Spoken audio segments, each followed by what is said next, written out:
Bueno, entonces, bueno, lo que vimos la vez pasada, aquí en la pantalla ustedes pueden ver esta conocida, supongo, definición de lo que es una relación de equivalencia, que bueno, ustedes ya saben que es uno de los conceptos más utilizados o que más aparecen en matemáticas, ¿verdad? ¿Por qué? Porque así como les había dicho que las estructuras de orden, empezando por los copos, o sea, por los conjuntos parcialmente ordenados, nos sirven para organizar los objetos, cualesquiera que estos sean. Las relaciones de equivalencia nos sirven para clasificar. O sea, como que son dos funciones, dos actividades matemáticas esenciales, ¿no? Una organizar y otra clasificar. Bueno, no solo matemáticas, ¿no? Sino en todos los órdenes de la actividad humana, yo supongo, ¿no? O estoy seguro de ello. Eh, Clasificar y ordenar, entre muchas otras tal vez, ¿no? Pero en matemáticas, pues son muy importantes y justamente los dos tipos de relación son las herramientas concretas, específicas, formales, que nos sirven para hacer esas dos cosas. Entonces, bueno, esta es la definición. Aquí lo estamos en principio enunciando con esta nomenclatura que es respetando la definición formal original de relación. Una relación es un subconjunto del producto cartesiano de un conjunto consigo mismo y entonces por eso es que estamos aquí denotando en principio las propiedades en términos de parejas ordenadas que pertenecen a la relación, ¿no? La relación la estamos denotando como teta y así estamos poniendo la definición. Claro que ya cuando simplificamos la notación, pues en vez de escribir que la pareja ordenada pertenece a la relación, escribimos A teta B. Usualmente en las relaciones de equivalencia se usan símbolos que tienen que ver con el igual, porque las relaciones de equivalencia justamente como clasifican, identifican, ¿verdad? A varios elementos en una misma clase, en un mismo club, y por eso es que, aunque no sean estrictamente iguales, pues los ponemos como similares, congruentes, parecidos, etcétera, ¿no? Aquí vamos a utilizar el nombre de la relación, teta, en vez del símbolo que usualmente se utiliza, como esta tilde, por ejemplo. Aquí vamos a denotar A teta B, eso va a significar A, B pertenece a teta. Bueno, eh, también para Diego presento este cuadro que yo creo que es importante para, digamos, tomarlo en cuenta desde el punto de vista de qué es, en dónde estamos parados en el curso y qué vamos a ver y por qué estamos haciendo esto, etcétera.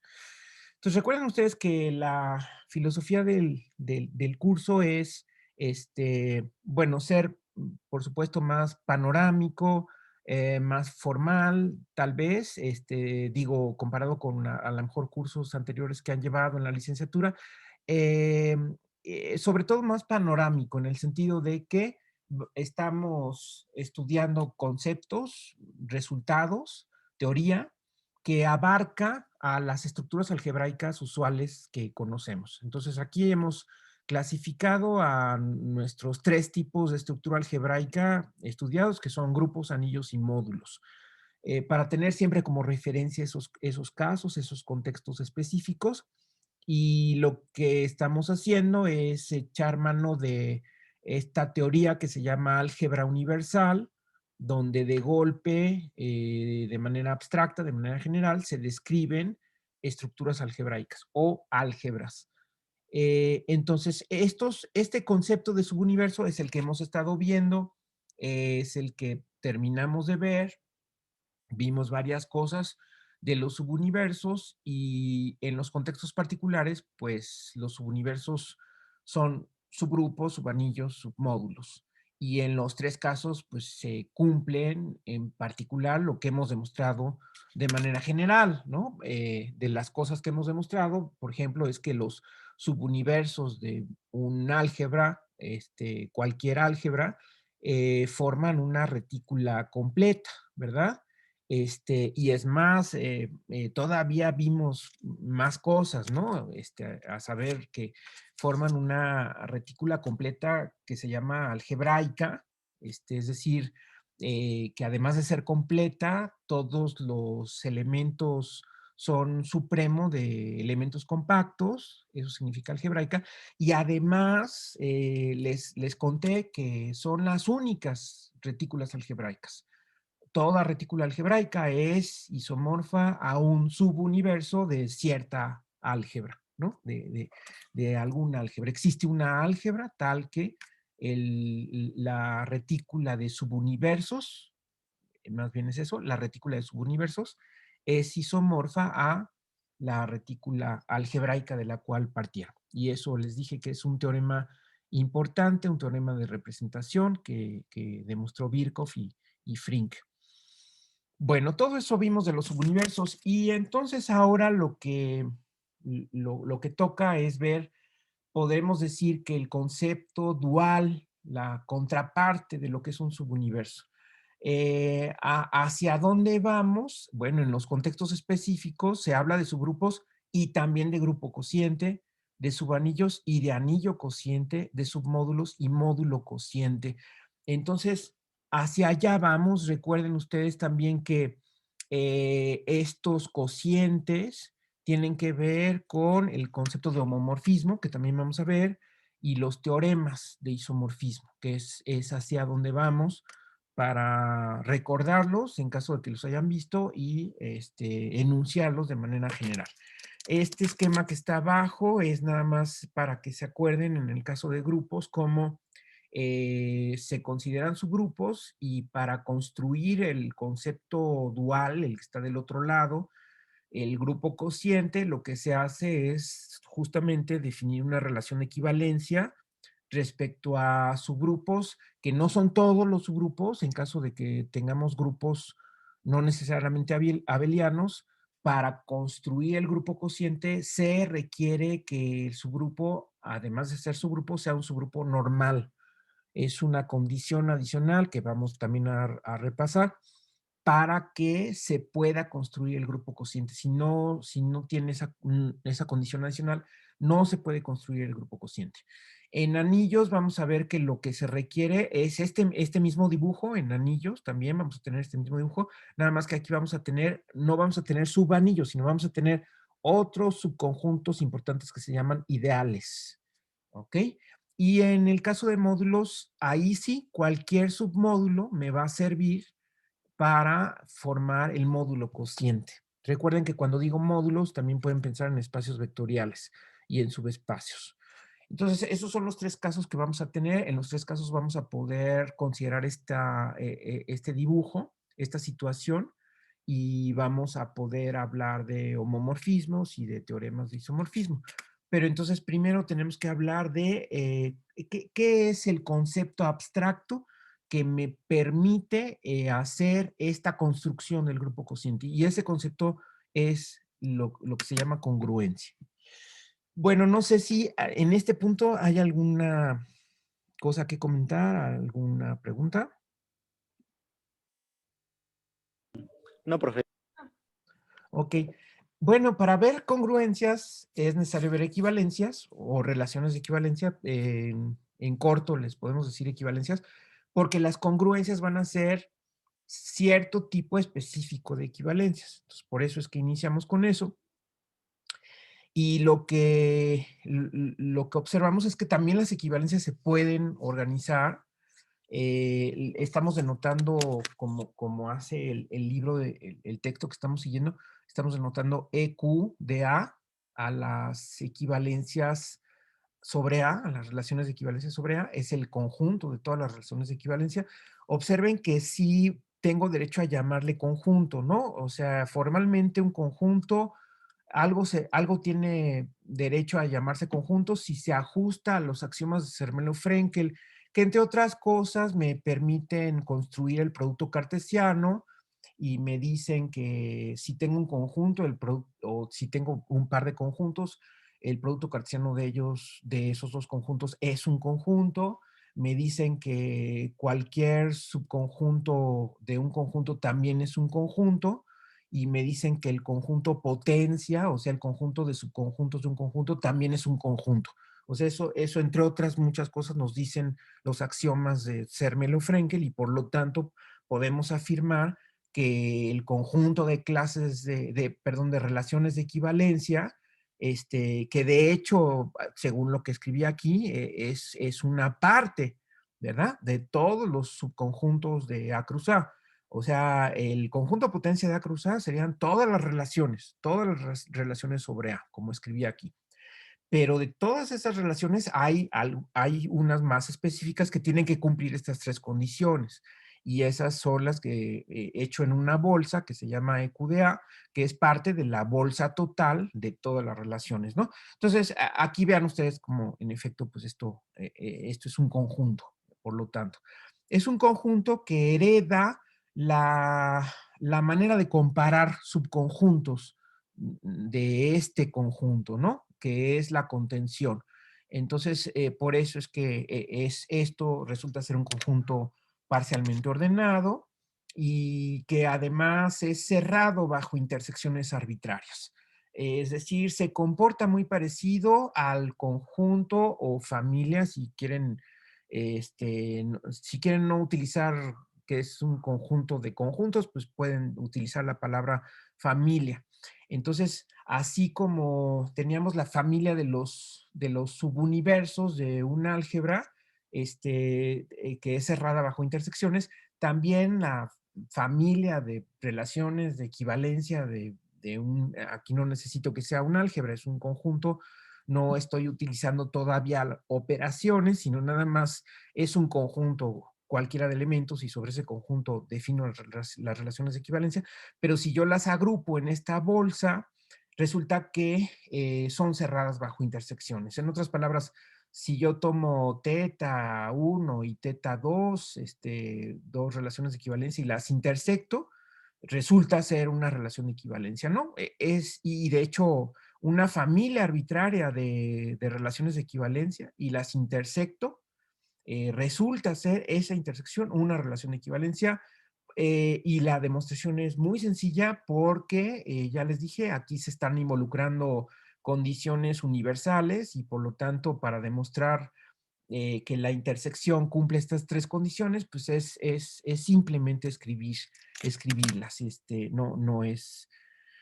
No es en absoluto difícil, es bastante directo, bastante fácil, ¿ok? Entonces, eso quiere decir que es una retícula completa. Es una retícula completa donde ya sabemos que, como en otros casos, este supremo que estoy señalando aquí, eh, justamente se construye, se construye con la intersección, con la misma intersección. Entonces, eso lo hacemos de manera similar a como lo hemos comentado en ocasiones anteriores, es decir, si yo tengo una familia de relaciones de equivalencia, ya sé que la intersección es relación de equivalencia, pero si quiero considerar el supremo, pues entonces voy a considerar la intersección de todas las relaciones de equivalencia que están por encima de de las que yo originalmente partí. Es decir, es exactamente como hemos hecho la construcción en otras ocasiones. Bueno, en fin, o sea, los detalles se pueden considerar, pero ya sabemos, podemos afirmar así, a grandes rasgos, sin entrar en detalles, que en efecto tenemos una retícula completa, ¿no? Eso es parte, por cierto, de la tarea 2, entonces simplemente sería escribirlo, basándose en experiencias anteriores, en lo que hemos hecho anteriormente. Ok, entonces ya tenemos este conjunto, y sobre este conjunto entonces ahora vamos a definir lo que es una congruencia. Entonces viene la definición, perdón, aquí la definición este, de congruencia. Entonces, para tener una congruencia, sí necesito un álgebra. Entonces, parto de un álgebra A, F, un álgebra. Ya sabemos que eso es como si yo escribiera una estructura algebraica. Tengo entonces un conjunto y una familia de funciones, cada una con su aridad. Entonces, una congruencia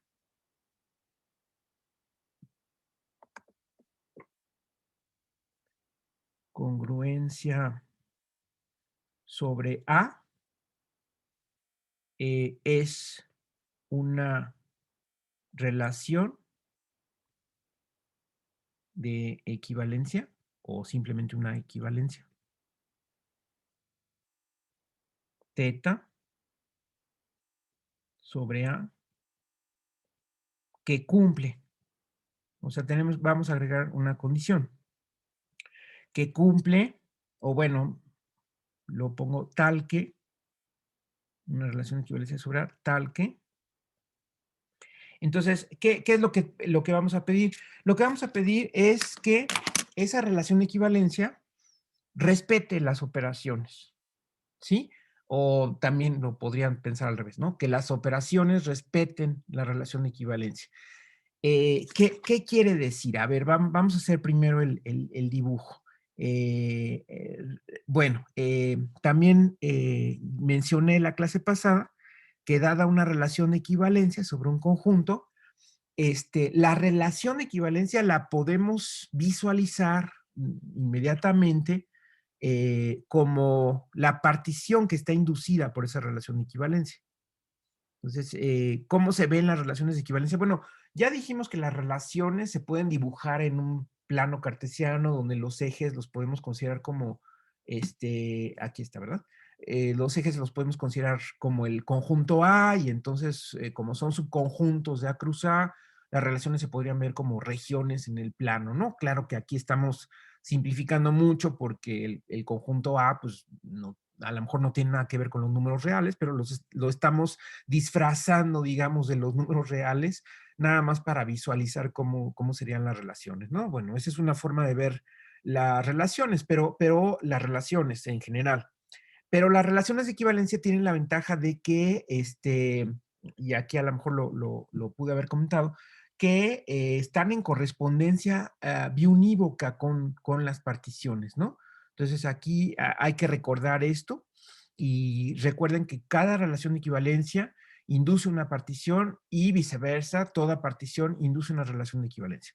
¿Qué cosa es una partición? Es una familia de subconjuntos de A que son no vacíos, que son ajenos 2 a 2 y tales que la unión es todo A.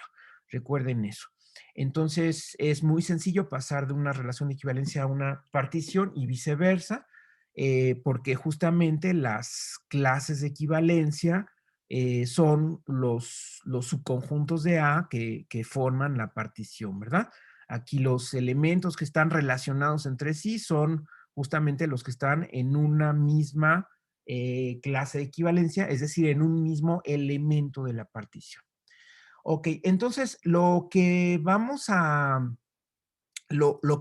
pedir cuando ahora, aparte de tener el conjunto con su relación de equivalencia, agreguemos una familia de funciones, esta es una de muchas que puede haber en F mayúscula, ¿no? Entonces, lo que vamos a pedir es que si vamos a operar dos elementos cualesquiera, y por lo tanto vamos a tener un resultado, entonces, vamos a ver que este resultado no va a depender de la clase de equivalencia. Es decir, si yo, en vez de operar esos dos elementos y obtener este resultado, opero otros dos elementos que estén respectivamente en las mismas clases de equivalencia, entonces lo que se va a pedir para hacer una congruencia es que el resultado también pertenezca a la misma clase de equivalencia del otro resultado. ¿Qué es lo que se quiere? Bueno, se está pidiendo exactamente se está haciendo la petición exactamente de lo que necesitamos para construir una estructura cociente, ¿verdad? Justamente cuando hablamos de grupo cociente o de los otros cocientes, lo que se pide es que se pueda, lo que se quiere es que se pueda definir una operación análoga a la que teníamos originalmente, de tal manera que no dependa del representante. Entonces, eso es lo que se va a pedir, que el resultado de la operación, de todas las operaciones que formen el tipo del álgebra, no dependa del representante en el sentido de que cae exactamente en la misma clase de equivalencia. ¿Ok? Permítame un momentito. Ok. Entonces, ¿qué voy a pedir formalmente? Entonces, voy a pedir tal que para cada, para cada función que recuerden que va pegada con su arida, para cada pareja que esté en F, este, se tiene, bueno, para cada pareja, recuerden que es un doble para todo, ¿no? O sea, ya una vez que tengo la función con su aridad, aquí estoy haciendo una simplificación, ¿no? O sea, no es una función de A en A, sino es una función de A a la N en A. Es decir, aquí, por ejemplo, esquematicé que sea una pareja de elementos. O sea, aquí esquematicé aridad 2, ¿no? Pero en general puede ser aridad N. Entonces, para cada función, bueno, se tiene, vamos a ponerlo así, se tiene que para todo A1, A2 hasta AN en A, eh, bueno, entonces necesito no solamente estos n, sino necesito, va a ser bastante, a ver si me cabe, para esos n elementos y para otros n elementos, déjenme llamarles B1, B2 hasta Bn, todos esos elementos en A, o sea, necesito 2 veces n, ¿no? Para cualesquiera, déjenme este dibujo, lo voy a pasar para arriba para que, bueno, lo voy a achicar y a pasar para arriba para que pueda, aquí está, para que pueda escribir todo lo que tengo que escribir. Entonces, para todos estos elementos, ¿qué es lo que se tiene? Que si la eneada a uno, bueno, que si, a ver, por ahí estoy oyendo un sonido, déjenme ver si, voy a silenciar, ok, Perdón. ya está silenciado, ok. Nada más para que no interfiera. Entonces, ¿qué es lo que tengo que decir? Que si, que si A I está relacionado con BI para I desde 1 hasta N, eso va a implicar que si yo le aplico la función a la eneada A1 hasta AN, eso va a estar relacionado con la función aplicada a B1 hasta Bn. A ver si están de acuerdo que eso es lo que tengo que escribir. Es mucha notación, son muchas letras. Eh, aquí no sé si esté claro lo que estoy diciendo, es decir, bueno, a lo mejor podría desglosarlo, a lo mejor es más, o sea, si A1 está relacionado con B1, A2 está relacionado con B2, etcétera, hasta AN está relacionado con BN, ¿no? Eso es lo que quiero decir para no meter otra letra adicional. Eso es exactamente lo que quiero decir. ¿Están de acuerdo? Esto de abajo es la escritura formal de la condición que estoy esquematizando o que quiero que se cumpla en este dibujo que tengo aquí arriba. A ver si están de acuerdo. Sí, de acuerdo. Sí. Ok. Fíjense cómo, bueno, siempre es bueno verificar que nuestras escrituras tienen sentido, ¿no? Entonces, tiene que estar de acuerdo con nuestras definiciones. Fíjense cómo teta, estoy diciendo teta es una relación de equivalencia, ¿no? Entonces, teta tiene que estar relacionando, es decir, sus elementos son parejas ordenadas de elementos de A. o en otras palabras, tienen que relacionar dos elementos de A entre sí, ¿no? Entonces, por eso tiene sentido que estas parejas de elementos estén relacionadas. Recuerden que esto quiere decir, en otras palabras o en otra escritura, que la pareja 1B1 esté en teta, etcétera, ¿no? Hasta la pareja ANBN. También tiene sentido esto porque recuerden que la función es una función de aridad n y entonces va de AN en A, y cuando yo le aplico la función a una eneada, pues caigo en A. Esto es un elemento de A, esto es otro elemento de A, y por lo tanto tiene sentido relacionarlos, ¿no? Entonces eso quiere decir que está bien escrito. El cuantificador es lo que me dice es que esto tiene que suceder para cualesquiera 2n elementos. Tengo que hablar de 2n porque tengo que hablar de una eneada y otra eneada, ¿verdad? Entonces, por eso es que tengo que usar todas estas letras y es universal, ¿no? Y es una implicación, es decir, si sucede esto, entonces va a suceder lo otro, ¿no? Todo tiene que estar bastante claro. Y observen que aquí separé los dos cuantificadores, en realidad son dos cuantificadores, un cuantificador que varía todas las funciones del álgebra, y aquí está variando sobre todos los distintos elementos a los cuales les puedo aplicar la operación. Bien, entonces, como siempre, podemos pensar nada más sin escribir nuestros casos particulares. Si es un grupo, pues nada más es la operación binaria, es la operación de sacar inverso, es la operación cero área del elemento neutro, ¿no? De considerar el elemento neutro. ¿Verdad? Entonces, si ustedes esto lo aplican a ese caso, pues lo que diría es, en la operación binaria, a ver, vamos a ver el ejemplo, ¿no? Para que esté claro aquí qué es lo que voy a hacer, ¿no? En el ejemplo, eh, en grupos, en grupos. Entonces, eh, vamos a regresar a eso, pero por lo pronto lo describimos, ¿no? Este, si G es un grupo, G es un grupo, vamos a suponer que es un grupo con notación multiplicativa, una congruencia sobre G es una relación de equivalencia, vamos a llamarla igual, teta sobre G, tal que, entonces primero,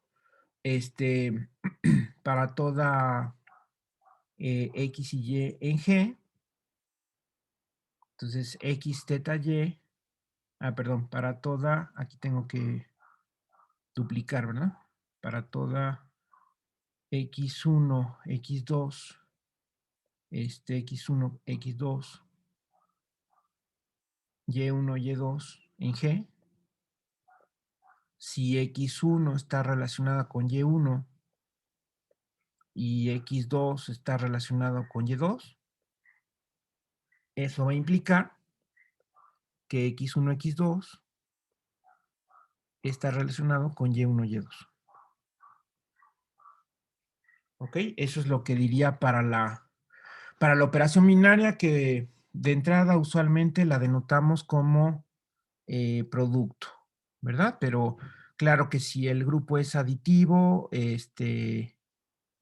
o si la operación se denota como una estrella, pues entonces aquí tienen que poner estrella, o tienen que poner suma si el grupo es aditivo. ¿De acuerdo? Luego, en el caso de la siguiente operación, pues lo que diría es que para toda XY en G, si X está relacionado con Y, entonces el inverso de X debe estar relacionado con el inverso de Y. ¿Ok?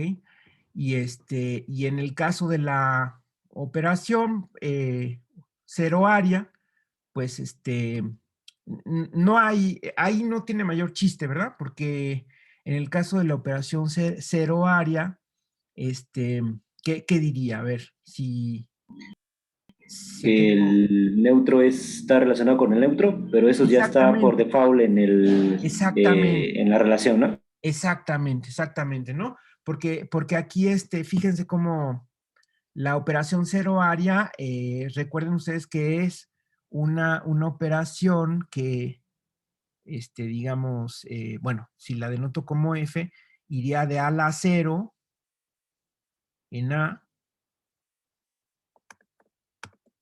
de A a la cero en A. Es decir, esto recuerden ustedes que A a la cero es un conjunto con un solo elemento, ¿no? Que usualmente podemos ponerle a una estrella o el vacío, no sé, etcétera, ¿no? Entonces es la función tal que a estrella le toca, en este caso, el neutro, ¿no? Digamos, si lo denotamos por E, bueno, en este caso es G, en vez de A es G, ¿no? Ahí está G. Entonces, pues, aquí los elementos que podríamos relacionar, pues son el propio, digamos, el propio estrella, relacionado con estrella, y lo que se pediría justamente, o sea, más bien en lo que nos fijamos más es en la conclusión, ¿no? O sea, la conclusión es que la función ceroárea de estrella esté relacionada con la función ceroárea de estrella, pero entonces lo único que nos quedaría, el único resultado que obtenemos con esta función ceroárea es el neutro, ¿no? Y el neutro pues ya está relacionado con el neutro, entonces exactamente aquí, pues ya no pedimos nada, ¿no? Aquí nada más comentar, de que el neutro está relacionado con el neutro por ser simétrica. ¿De acuerdo? Entonces, eso, por cierto, eso va a pasar con todas las operaciones servoarias, ¿no? En las operaciones servoarias no es necesario, digamos que trivialmente, la conclusión que estamos pidiendo aquí la tenemos trivialmente porque el resultado de aplicar la operación servoaria es un mismo elemento de A y ese mismo elemento va a estar relacionado consigo mismo. Entonces, todo esto, de hecho, no lo tenemos que checar para las operaciones cero áreas, nada más para el resto. Ok, bueno, entonces, nada más para que quede claro qué significa una relación de congruencia. Lo que vamos a ver más adelante, aquí, nada más comentar, se verá que dichas congruencias,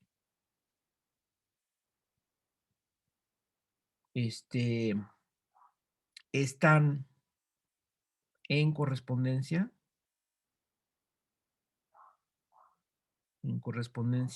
biunívoca con los subgrupos normales.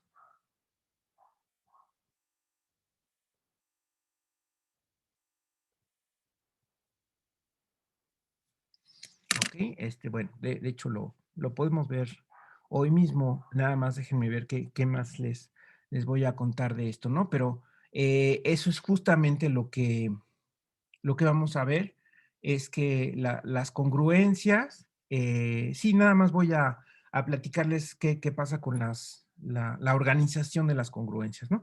Pero sí, lo que vamos a ver es que una congruencia sobre un grupo está en correspondencia con los subgrupos normales. Entonces, por eso es más fácil ver las congruencias como subgrupos normales a como congruencias en sí mismas, ¿no? Y por eso la teoría de grupos habla más bien de los subgrupos normales, ¿no? No de las congruencias. Pero la teoría de las congruencias nos ayuda a que abarque todos los casos, ¿no? Esa es la ventaja de hablar de congruencias porque esta condición abarca todos los casos independientemente de qué tipo de operaciones tengamos, pues esto es simplemente decir que la relación de equivalencia sea compatible con todas las operaciones, ¿no? O lo pueden decir al revés, ¿no? Que todas las operaciones sean compatibles con la relación de equivalencia. Ok, entonces, hasta aquí, ¿preguntas? No, profe. Bueno, eh, respecto a la organización de las congruencias, pues, dado que las congruencias primero tenemos que denotar de cierta forma, entonces, la nomenclatura La nomenclatura se denota por con de A al conjunto de todas las congruencias sobre un álgebra A. Recuerden que aquí estamos simplificando, ya sabemos que el álgebra está formada por el conjunto y sus operaciones, pero aquí nos estamos refiriendo al conjunto, ¿no? Ya sabemos implícitamente que tiene operaciones. Claro que el conjunto de todas las congruencias sobre A es una parte del conjunto de todas las equivalencias sobre A. ¿De acuerdo? Que ya habíamos visto que es una parte, a su vez, del conjunto de todas las relaciones de A cruz A. Entonces, así están digamos, relacionadas. Y por lo tanto, como aquí se tiene son subcopos, a su vez estos son copos con la contención. Esta contención es la contención entre relaciones. Entonces, aquí tenemos la contención comparando dos subconjuntos de A cruz A, es decir, comparamos dos relaciones si una está contenida en la otra. Acuérdense que sus elementos son parejas ordenadas. Todas estas son relaciones binarias. Aquí observen cómo no, nada más son parejas, ¿verdad? Porque lo que estoy diciendo es cuando dos elementos de A son similares o son congruentes o son equivalentes. Por ejemplo, cuando estoy en esta situación. Son parejas ordenadas. Entonces, por eso es que, bueno, aquí no confundir, estoy usando la contención aquí en dos sentidos, es decir, aquí estoy comparando familias de conjuntos de parejas ordenadas, ¿verdad? O sea, son familias de relaciones las que estoy comparando. Aquí estoy diciendo que esta familia de todas las congruencias es parte de la familia de todas las equivalencias, que a su vez es parte de la familia de todas las relaciones. ¿Ok? Eso es lo que significa esta contención. Pero a su vez, adentro de estas familias, se pueden comparar dos relaciones entre sí, dos relaciones de equivalencia o dos congruencias entre sí. ¿Ok? Entonces, por lo tanto, tenemos la misma historia, es decir, tenemos que, por lo tanto, bueno, lo podemos poner también como observación, la observación de que el conjunto de todas las congruencias, nuevamente es un conjunto porque está metido en cosas que ya sé que son conjuntos, el conjunto de todas las congruencias con la contención entre congruencias es un copo, ¿verdad? Es la misma historia. También se demuestra que si C es un conjunto de congruencias, entonces la intersección de esa C es una congruencia. ¿Ok? En otras palabras, o sea, lo que estoy diciendo aquí es que, eh, es decir, la familia de congruencias es cerrada bajo intersecciones. Intersecciones arbitrarias, ¿no? O sea, cuando digo a secas intersecciones, me refiero a intersecciones arbitrarias. Por eso aquí es intersección arbitraria. Entonces, esto es la misma historia. ¿Por qué? Porque la condición de ser congruencia, fíjense que es añadir a las condiciones de relación de equivalencia, que son esas tres, que están enunciadas con cuantificadores universales, agregar otra más que también está enunciada con cuantificadores universales. Aquí está este cuantificador para todas las funciones y aquí está este cuantificador o estos cuantificadores, porque a lo mejor un lógico me diría, es que tiene que haber un cuantificador por cada variable, ¿no? Pero luego simplificamos y ponemos un solo cuantificador para todas, ¿no? Pero en realidad es un cuantificador para cada variable, ¿no? Porque estoy variando la primera y varió la segunda y varió la tercera, etcétera. Entonces, lo importante es que son cuantificadores universales y que para demostrar que la intersección de congruencias es congruencia, pues ya demostramos, bueno, ya hicimos ver que la intersección de relaciones de equivalencia es relación de equivalencia. Entonces, estas tres condiciones las va a tener, pero para demostrar que tiene la cuarta, pues lo que haría es tomar una función cualquiera, este, eh, fíjense que aquí, ¿qué es lo que necesitaría? O sea, necesitaría hablar de la intersección de congruencias, ¿no? Entonces, aquí fíjense cómo, a ver si queda claro, porque de hecho es parte de lo que hay que hacer de tarea. Para demostrar, para escribir la demostración de que la intersección arbitraria de congruencias es congruencia, entonces, a fin de cuentas, lo que van a utilizar es que ciertas parejas, aquí ciertas parejas pertenecen a teta, si teta es la intersección de todas las congruencias. En este momento van a decir que hay varias parejas, de hecho, o sea, n parejas, aquí estoy hablando de n parejas, que pertenecen a todas las congruencias de la C que estoy considerando aquí, ¿no? O sea, aquí C es una familia de congruencias, es una familia completa de congruencias, y la intersección de C está formada por las congruencias que pertenecen a todas, como hemos escrito anteriormente, ¿no? Es decir, ¿qué sería la intersección de C? Bueno, incluso aquí la C, ustedes pueden ustedes denotarla si es más fácil, si lo ven más fácil. O sea, la C la pueden denotar como una familia indicada por un conjunto de índices, ¿no? Entonces, notación, o sea, también pueden eh, sin ningún problema utilizar esta notación. Entonces, bueno, en ese caso, a ver si quieren lo escribimos así.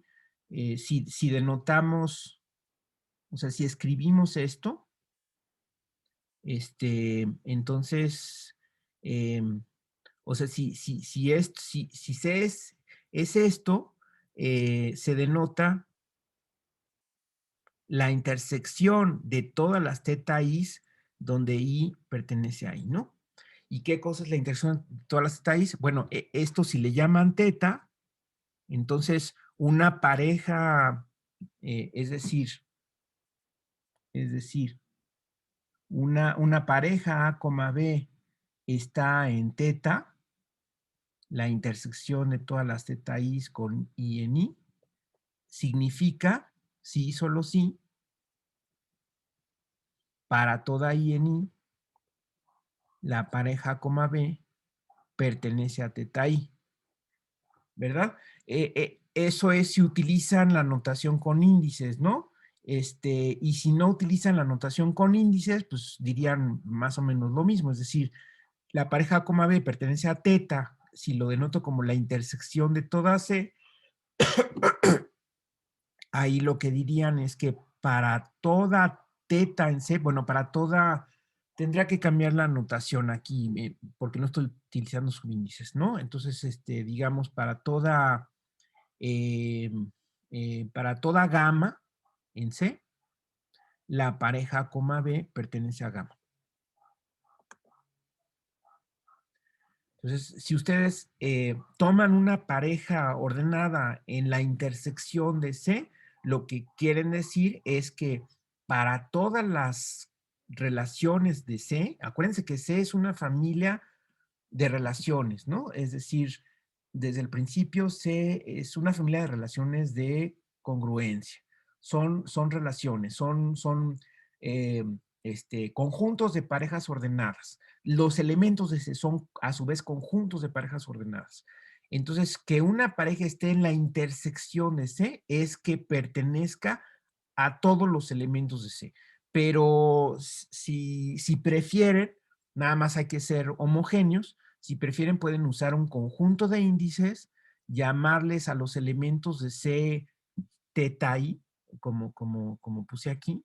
Y incluso podrían en este caso ni siquiera hacer referencia a C, o sea, nada más hacen referencia al conjunto de índices hablar de la intersección de teta i con i en i. Vean ustedes que aquí no se utiliza el nombre de la familia de congruencias. Bueno, esto que estoy diciendo es en general, ¿no? Una notación cuando tienen una familia de un conjunto de cosas y quieren referirse a la intersección, pueden utilizar una letra directamente o pueden utilizar un conjunto de índices y etiquetar los elementos con eso, ¿no? Entonces, por eso es que necesitan esto para demostrar que la intersección de congruencias es congruencia, porque, digamos, cualquiera de las dos notaciones que ustedes utilicen, lo que van a tener que hacer en un momento dado, cuando ustedes quieran demostrar esta condición,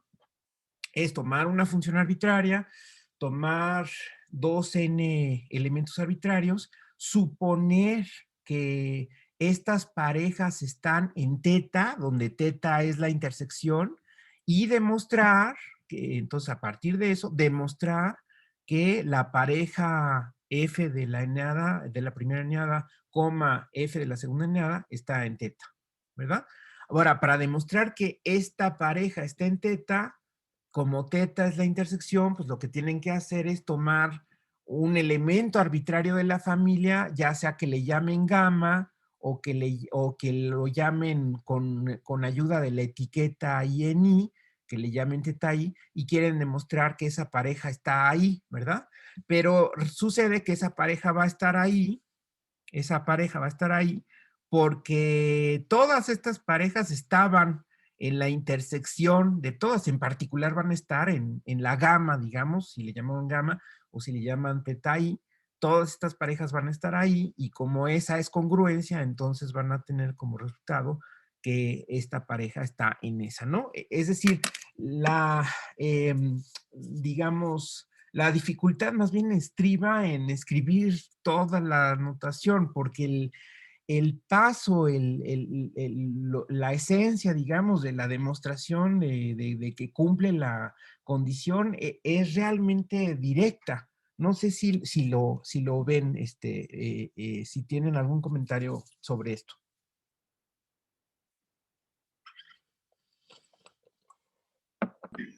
Bueno, no, nada más era eso, como que quizá el problema sea ver cómo escribirlo, ¿no? Usando ya sea la notación con índices o general. Así es. Así es. Entonces, por eso me gustaría que lo escribieran para revisar cómo está y ajustar algún error que pudiera haber o alguna cosa. Eso es importante para que ustedes vayan ajustando su escritura. Digamos, una de las ventajas de estudiar álgebra es que el álgebra nos empuja a tener que ser totalmente cuidadosos y precisos con la notación, lo cual también es importantísimo en el análisis, en la topología, en otras áreas, ¿no? En general en todas las matemáticas, ¿no? Pero el álgebra nos empuja a eso, a que tenemos que cuidar todas las letras, todos los subíndices, todos los cuantificadores, en fin, ¿no? Entonces, sí es importante que lo escriban.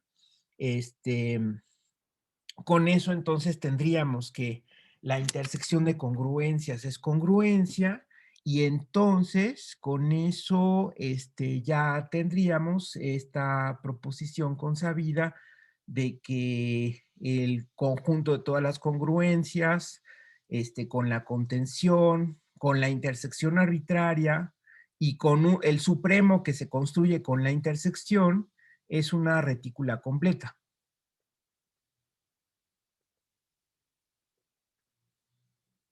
¿No? Tenemos esa misma historia. Ok. Entonces, si me voy a la tarea, para comentarles eso, voy aquí a la tarea. Ahí está. Entonces, en la tarea, vean ustedes cómo, bueno, aquí en el número 3 eh, son retículas completas. Aquí nada más hay que escribir, pues lo que ya dijimos,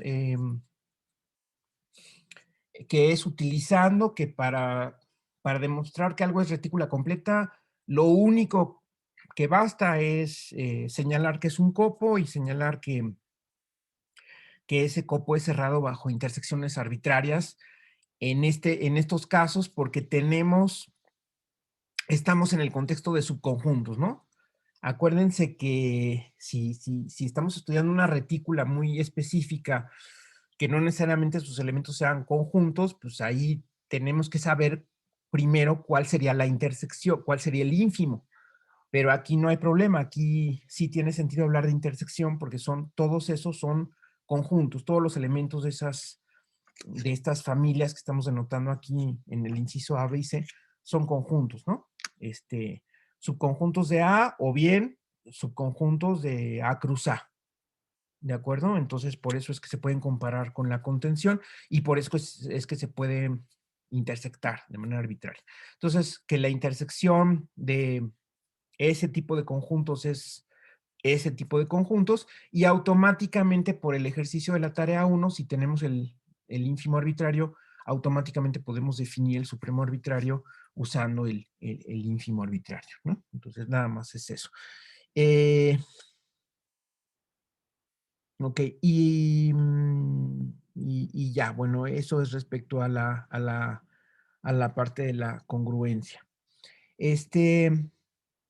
Bueno, la historia también es un poco más elaborada, como en la parte de subuniversos, porque resulta ser, eso pues nada más lo voy a platicar, si ustedes quieren ahondar lo pueden ver en el libro, pero resulta que,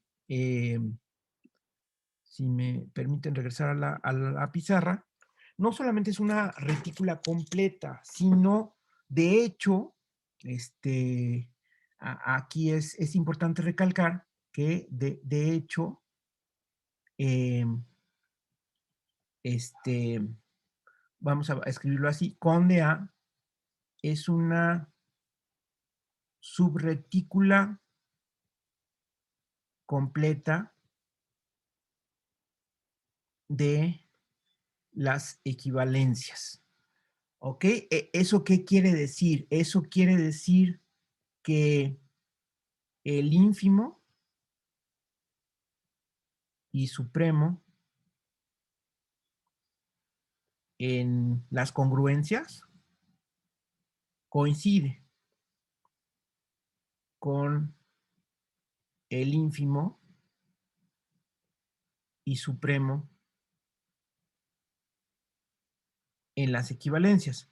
Bueno, que el ínfimo y el supremo que el ínfimo en las congruencias coincida con el ínfimo en las equivalencias, eso ya lo sabemos, ¿no? Esto es directamente lo que hemos visto, ¿no? O sea, aquí el ínfimo es la intersección.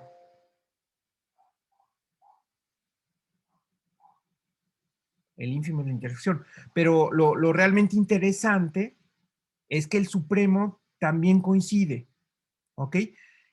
Lo que hace el libro para ver que el supremo coincide es describir el supremo por adentro, de la misma forma como describimos el supremo, bueno, describimos el subuniverso generado por un conjunto por adentro, recuerden ustedes, con este operador E, también hay una forma de, eh, de describir las relaciones de equivalencia por adentro usando la composición, ¿ok? Nada más voy a referirme al libro para que ustedes, si quieren, lo pueden revisar. Pero eso, digamos, como me interesa ver otras cosas, Nada más lo voy a señalar. Eh, Eso debe estar, perdón, eh, bueno, primero tienen que ver en la primera parte del primer capítulo eh, que ya les había pasado, tienen que ver eh, en la última parte las relaciones de equivalencia. Entonces, en las relaciones de equivalencia, ahí están, es en la página 18. Aquí tengo definidas las relaciones de equivalencia y ahí define, aparte de la intersección, la intersección, fíjense aquí, primero define, va poco a poco. En vez de hablar de la intersección arbitraria, primero habla de la intersección de dos, y ese pues, resulta ser el ínfimo, como ya sabemos, ¿no? Aquí esta es intersección como conjuntos de parejas ordenadas, ¿no? O sea, ¿esto qué sería? Serían las parejas que están a la vez en teta 1 y teta 2, ¿ok? Pero después construye el supremo por dentro. Y fíjense cómo es el supremo.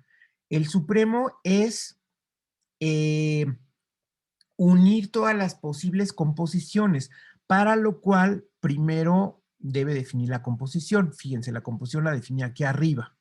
Entonces, una composición entre dos relaciones binarias, pues es lo que conocemos de composición de funciones, pero bueno, aquí son relaciones. ¿Y qué quiere decir que una pareja pertenezca a esta composición? Pues que exista un intermedio, un elemento intermedio, tal que la pareja A, C esté en la primera relación y la pareja C, B esté en la segunda relación. En realidad, eso coincide con nuestra idea de composición de funciones, nada más que de hecho las funciones las escribimos al revés, en el sentido de que ubicamos la función de la derecha primero y luego seguida de la función de la izquierda. Aquí observen que no necesitamos hablar de funciones, o sea, estamos en relaciones, y para que coincida el orden de la composición con el desglose de la definición, pues tal cual lo que hacemos es que una pareja esté en esta composición, es que la pareja tenga un relacionado a través de R1, y que ese mismo relacionado a su vez esté relacionado con B, ¿no? Es decir, sí es la misma idea, pero aquí para simplificar las cosas y para que facilitar las cosas, estamos siguiendo el mismo orden exactamente, ¿verdad? Por supuesto, una composición de varias, pues simplemente es eh, que, que, una, eh, que una pareja esté en una composición de varias, pues es que existan elementos intermedios, tales que A se relacione con uno en R1, que ese esté relacionado con un siguiente en R2, que ese siguiente esté relacionado con un siguiente en R3, y así nos vamos hasta terminar con B, ¿no? Eso significaría que una pareja esté en una composición. Bueno, se define la composición y resulta que el supremo se puede describir como esta unión de composiciones. Y bueno, para no hacerles el cuento largo, el supremo arbitrario sería la unión de todas las posibles composiciones. Si ustedes tienen una familia, aquí vean cómo si usa el subíndice I con un conjunto de índices I. Entonces, si ustedes tienen una familia teta I, es una familia de relaciones de equivalencia, entonces pueden considerar la unión de todas las relaciones que se obtienen componiendo elementos de la familia que está indicada con I, todos los posibles. Por eso aquí para dos estoy considerando trenecitos de composición de longitud cualquiera, siendo teta 1 o teta 2. Aquí son también trenecitos de composición de longitud cualquiera, donde los que estoy componiendo son elementos de esta familia. Entonces, son un montón, ¿verdad? Un montón de posibles composiciones. Ahí estoy obteniendo, vean ustedes, conjuntos de parejas ordenadas. O sea, cada una de estas composiciones es un conjunto de parejas ordenadas. Y luego tomo la unión de todos, ¿no? O sea, he hecho todas las posibles parejas que se obtienen de esa manera, ¿verdad? Entonces, como en la ocasión anterior con los subuniversos, se ve que para construir, digamos, picando piedra, los elementos de ese supremo, pues tengo que ir echando todo lo que necesito para obtener una relación, y en efecto se ve que es una relación de equivalencia. O sea, hay que ver que esto es una relación de equivalencia, y de esa manera construye el supremo, ¿no? Entonces, sí vamos bien. Esta explicación no la voy a escribir porque se imaginarán que es bastante detallada, y bueno, eh, digamos, para el curso, para lo que quiero que veamos, es un tanto secundaria, aunque creo que sí vale la pena que lo sepan. ¿De acuerdo? No sé si quieran comentar algo sobre esto.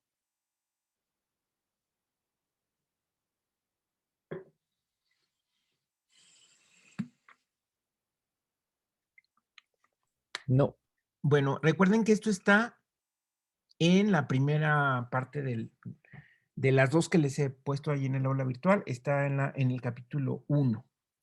En el capítulo 2, bueno, eso es todo, ¿no? Hasta aquí. En el capítulo 2, esto estamos hablando de la página 18.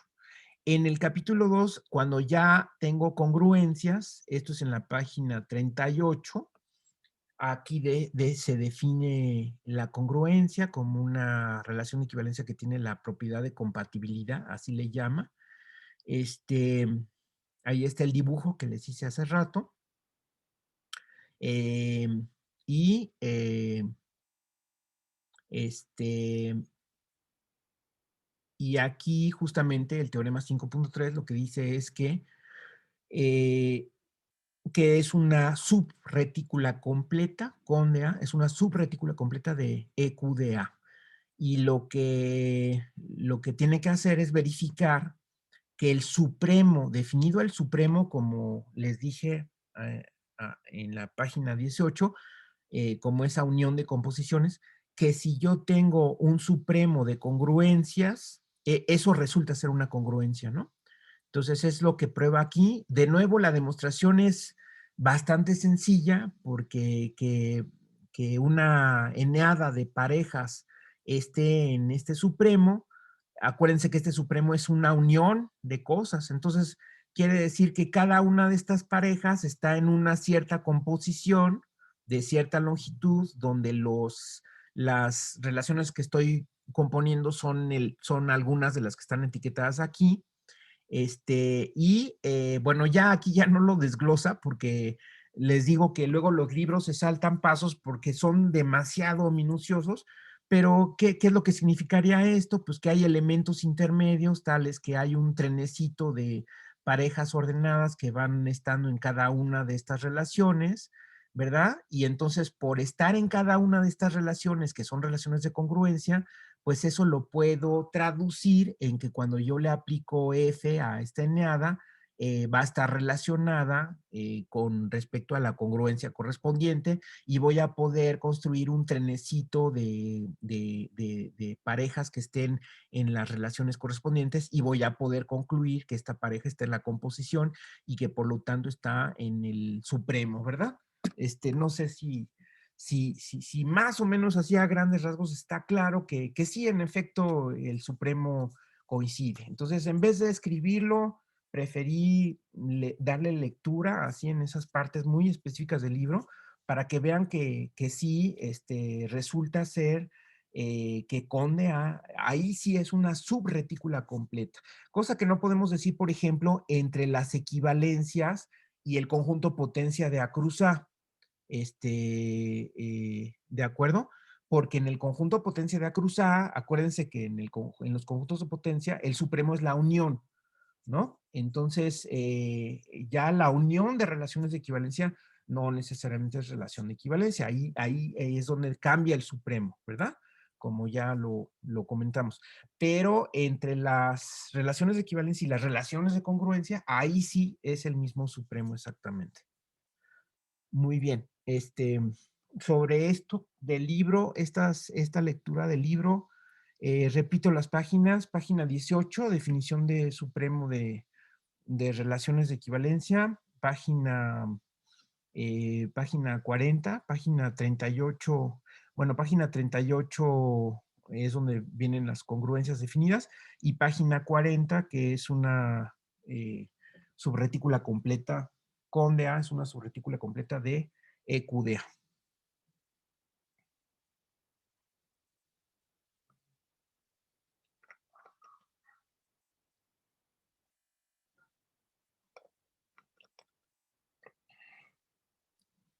¿No? ¿Comentarios? No, ninguno, profe. Ok, entonces, ahora sí, todo esto que hemos considerado nos facilita, bueno, bueno, entonces ahora sí, una vez dicho esto, podemos regresar a los ejemplos.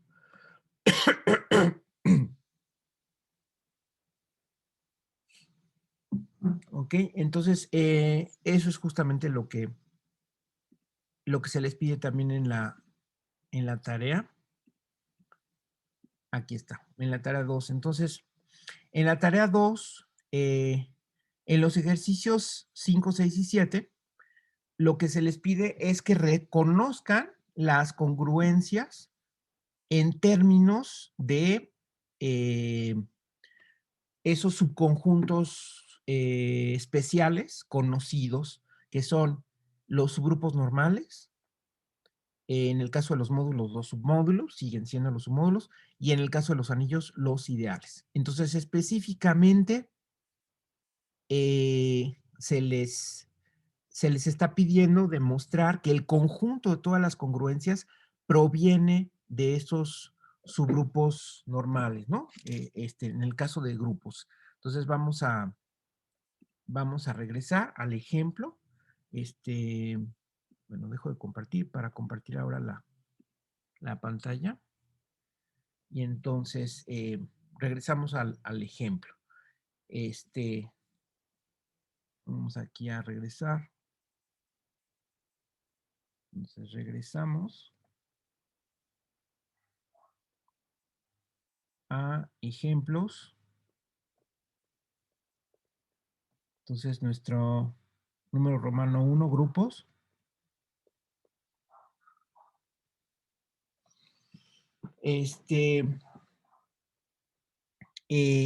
Entonces lo que hay que demostrar es que existe una correspondencia biunívoca entre congruencias. Bueno, aquí por supuesto hay que presentar primero el grupo, ¿no? Dado un grupo G, existe una correspondencia biunívoca entre congruencias sobre G y subgrupos normales de G. Bueno, y el dibujo nos permite recordar, dado un grupo, como cuando teníamos un subgrupo normal, definíamos una partición de una manera como que ahorita vamos a considerar. A ver, primero que nada, vamos a considerar. Entonces, bueno, entonces primero,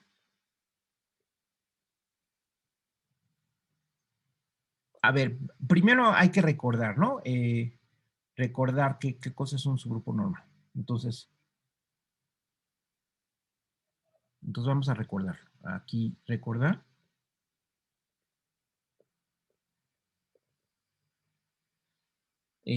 H, subgrupo de G. Acuérdense que esta notación la utilizamos cuando ya tenemos una subestructura. En vez de usar la contención, la subestructura la identificamos con el subuniverso. En vez de usar la contención, usamos este menor o igual. Entonces, este es un subgrupo normal, sí y solo sí, para toda, eh, bueno, a ver, hay varias definiciones de subgrupo normal. Vamos eh, a considerar las definiciones, eh, las definiciones usuales. Bueno, a ver, la definición de la cual se parte es que primero puedo definir una relación de equivalencia respecto a H, ¿no? O sea, es normal, a ver, es normal. Si, justamente, bueno, tiene que ver, ¿verdad? Si las clases laterales izquierdas, este, coinciden con las clases laterales derechas, donde a su vez clase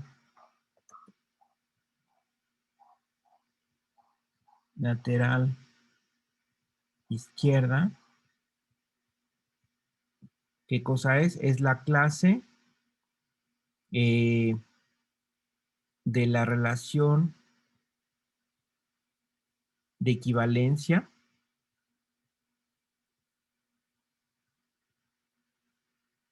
que dice que dos elementos de G están relacionados si X a la menos 1Y está en H. ¿Ok? Y la clase lateral derecha es la clase de la relación, bueno, aquí lo voy a poner en plural, las clases son las clases de la relación X relacionado con Y.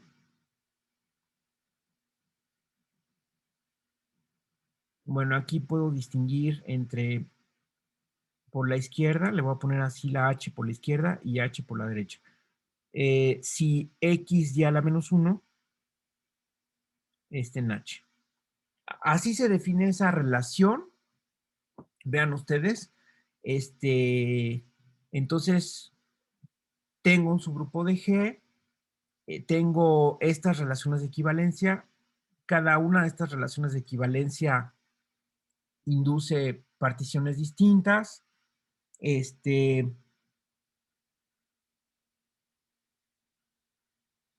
Equivalentemente,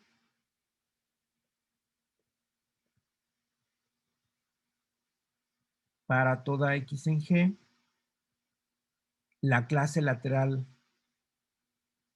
derecha, HX, coincide con la clase lateral izquierda, donde esto, recuerden ustedes que esta es la clase lateral derecha de X y esta es la clase lateral izquierda.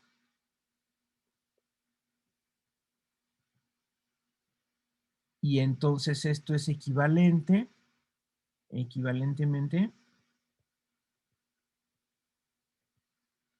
que para toda X en G, XH, X a la menos 1, sea igual a H, ¿no? Donde esto representa el conjunto de todos los posibles productos XH minúscula X a la menos 1.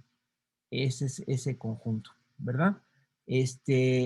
Y es equivalente a que, es decir, bueno, lo pongo así otra vez, equivalentemente, para todo X en G, XH, X a la menos 1, esté contenido en H. Es equivalente. De hecho, esto es un subgrupo también y por eso tiene derecho a compararse con el menor o igual. Estos dos subgrupos. Entonces, son equivalentes. Aquí estamos recordando las distintas equivalencias de subgrupo normal. Es que todas las clases laterales izquierdas coincidan con las clases laterales derechas. Concretamente, que esta clase lateral derecha sea igual a la clase lateral izquierda del mismo elemento, que se traduce en esta condición de igualdad entre estos dos subgrupos, que también se traduce en esta condición de contención entre estos dos subgrupos a partir del subgrupo H. Eso es que el subgrupo H sea normal, ¿verdad? Entonces, bueno, ese recordatorio de los subgrupos normales tiene que ver, el punto número 1 que escribí aquí es justamente, tiene que ver con la partición que estoy considerando aquí. Entonces se hace referencia, de hecho, a una partición y se hace referencia a una relación de equivalencia, que es la que está aquí abajo. Si ustedes se acuerdan, esta relación de equivalencia se menciona, o sea, aparece implícitamente en la definición cuando decimos que el subgrupo tiene que ser normal si las clases formadas por esta relación de equivalencia coinciden con las clases formadas por esta otra relación de equivalencia. Es decir, ahí se está explícitamente se está mencionando la relación de equivalencia, ¿no? Entonces, eso quiere decir, déjenme simplificar esto para tener espacio. Eso quiere decir que, en efecto, a cada subgrupo normal le podemos asociar de inmediato una relación de equivalencia que de hecho vamos a demostrar que es relación de congruencia, ¿no? Entonces, partamos de un subgrupo normal. Esto denota un subgrupo normal, ¿no? H es subgrupo normal de G. Entonces, podemos considerar la relación, vamos a llamarle teta, subíndice H, que sea el conjunto de todas las parejas ordenadas en G cruz G, tales que X ya a la menos 1 esté en H. ¿Ok? Como es normal, eso va a ser equivalente a si le pongo X a la menos 1Y, está en H. Porque van a coincidir las dos relaciones de equivalencia por el hecho de que sea normal. Entonces, no me tengo que preocupar de demostrar esto. Nada más es un comentario de que yo puedo optar por una de las relaciones o bien por otra de las relaciones, puesto que cuando el subgrupo es normal, las dos relaciones coinciden, ¿verdad? Entonces, digamos que utilizo la relación derecha. Lo de derecho es porque el menos 1 está a la derecha. Bueno, así me acuerdo yo. Así es como se dice si la relación es derecha o si es izquierda, es por la posición del inverso, ¿no? Pero bueno, es lo de menos. Entonces, yo puedo definir esta relación y demostrar que en efecto es de equivalencia y es de congruencia, ¿no? O sea, en efecto, θ h es una relación, ya sabemos que es de equivalencia, aunque no sea normal el subgrupo, ¿no? De hecho, estas clases laterales se definen para cualquier subgrupo. Esta relación de equivalencia es para cualquier subgrupo, no tiene por qué ser normal. Esta relación de abajo es para cualquier subgrupo, no tiene que ser normal. Pero cuando es normal, coincide. Entonces, ya sabemos que siempre va a resultar ser una relación de equivalencia, pero además es de congruencia.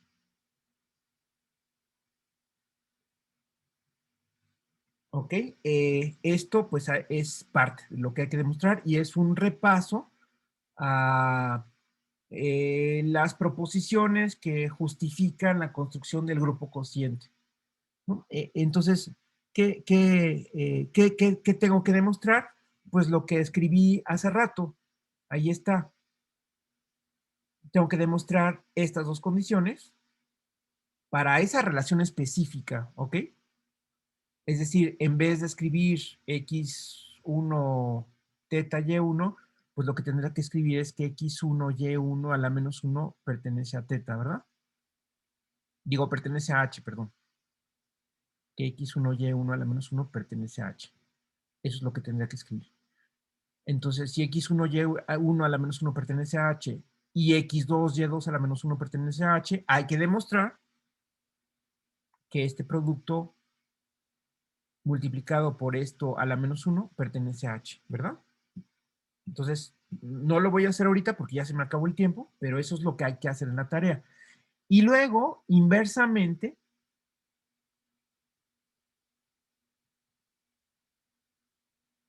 si ustedes parten de una relación de congruencia cualquiera,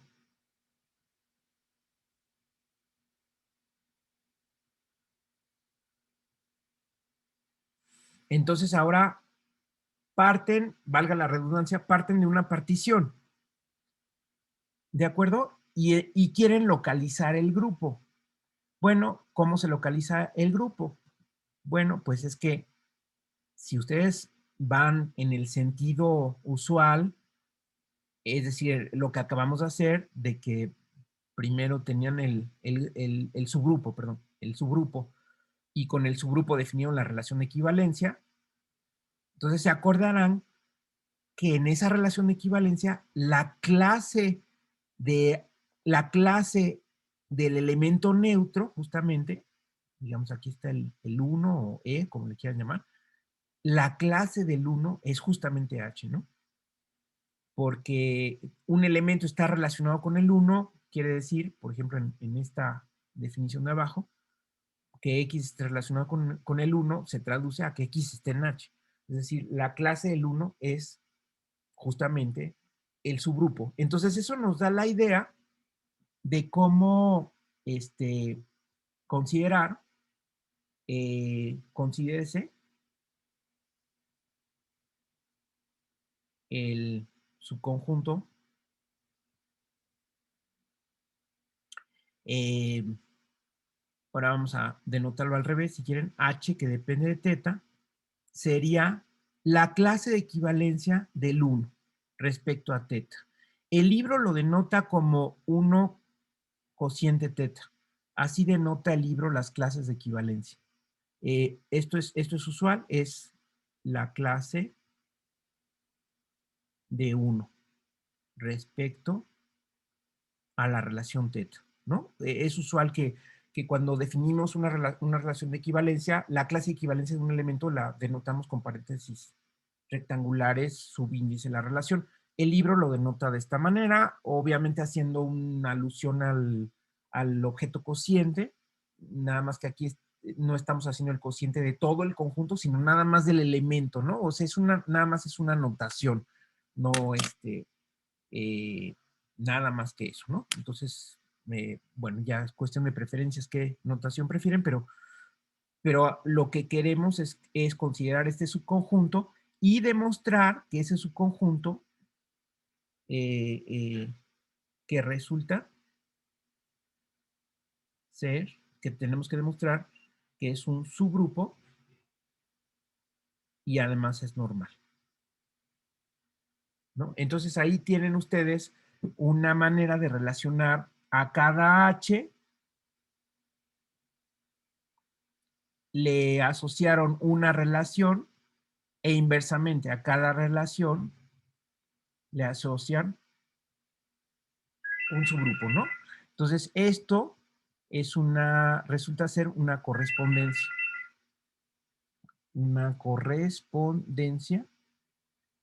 biunívoca. entre subgrupos normales y congruentes. ¿De acuerdo? Es decir, si ustedes esto lo denotan como los subgrupos normales, vamos a decir los subgrupos normales de G y las congruencias de G. Están ustedes definiendo una función de ida y una de regreso, vamos a decir phi y psi, de tal manera que aquí están las definiciones. Y bueno, hay que hacer bastante trabajo porque lo que hay que hacer es ver que phi y psi están bien definidas en el sentido de que si parten de un subgrupo normal, obtienen una congruencia, o sea, caen donde deben caer, y viceversa. Si tienen una congruencia, obtienen un subgrupo normal, y luego ver que es una correspondencia biunívoca, es decir, que si ustedes hacen la composición de phi seguida de psi, les va a dar la identidad en el conjunto de subgrupos normales. Y si primero aplican psi y luego phi, eso les va a dar la identidad en el conjunto de congruencias. Para que en efecto tengan una correspondencia biunívoca. Y entonces, ¿eso qué significa? Que hablar de subgrupos normales es totalmente, la traducción es totalmente equivalente a hablar de congruencias. Entonces, por eso es que las congruencias en la estructura específica de grupos se traduce en subgrupos normales. Y bueno, eso es parte de la tarea. Me voy a la tarea nada más para comentar, ya acabo. Fíjense cómo aquí dice, en el 5 se aje un grupo. Nada más, esto es una parte en realidad, todo lo demás lo pueden ustedes hacer de manera opcional, pero aquí lo que dice es que el conjunto de congruencias es precisamente, son las obtenidas por medio de subgrupos normales, ¿no? Y aquí estoy poniendo justamente la definición que puse hace rato. Es una parte, esto diría nada más que una de las funciones es suprayectiva, ¿no? O sea, que todas las congruencias se obtienen de esa manera, ¿no? Pero en realidad hay que ver que tienen una función de regreso y que la composición de las dos funciones es la identidad, para ver ya, ahora sí, asegurarnos que hay una correspondencia totalmente biunívoca, ¿verdad? Entre ambas cosas. Y lo mismo vamos a hacer con respecto a los ideales en los anillos y en los submódulos, pues nos vamos a percatar que las congruencias son todos los submódulos. Bien, no sé si hay alguna pregunta. No. No, profe. Muy bien. ¿Todo va bien?